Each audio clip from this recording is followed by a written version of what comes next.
लखन भैया श्री जानकी जी को महर्षि वाल्मीकि के आश्रम पर लाए हैं और छोड़ करके वापस जाते हैं। श्री जानकी जी रोने लगी,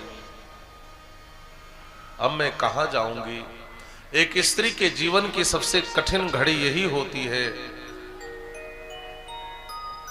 जब वह पति से दूर हो जाती है। और जानकी जी को जब पता चला कि समाज ने मेरे ऊपर कलंक लगाया है कि मैं रावण के यहां रहकर आई हूं, तो जानकी जी प्राणोत्सर्ग करने के लिए गंगा के किनारे आती है।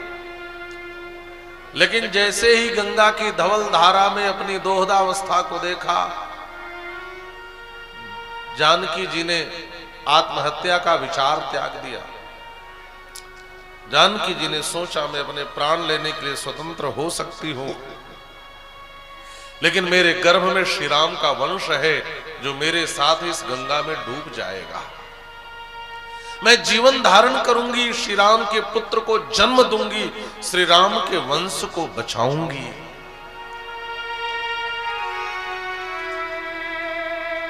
उसी राम के वंश को बचाऊंगी जिस राम ने मुझे अयोध्या के राजमहल से बाहर भेजा है। ये जानकी चरित्र है। और हमारे आचार्य कहते हैं जानकी जी का दूसरा विश्लेष पारतंत्र को प्रकट करने के लिए हुआ है। पारतंत्र क्या है? का हम मरने के लिए भी स्वतंत्र नहीं हैं। हम स्वामी के इच्छा के विरुद्ध मृत्यु का भी वर्ण नहीं कर सकते। यही पारतंत्र है जो जीव को स्वीकार करना चाहिए। श्री जानकी जी ने अपने आचरण से यह प्रकट किया है। महर्षि वाल्मीकि नेत्र बंद करके श्री राम चरित्र को देखना चाहते हैं, लेकिन बंद आंखों में रोती विलखती विसूरती विलाप करती करुण क्रंदन करती श्री जानकी दिखाई दी।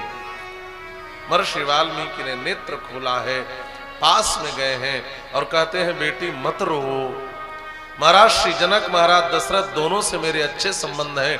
तुम चाहो तो पिता का घर समझकर रह सकती हो, तुम चाहो तो अपने ससुर का घर समझकर रह सकती हो। आओ मेरे आश्रम में चलो। एक बात कहूं, जब दुनिया में कोई किसी को आश्रय नहीं देता तब उसको महात्मा आश्रय देते हैं महाराज, उसको संत आश्रय देते हैं।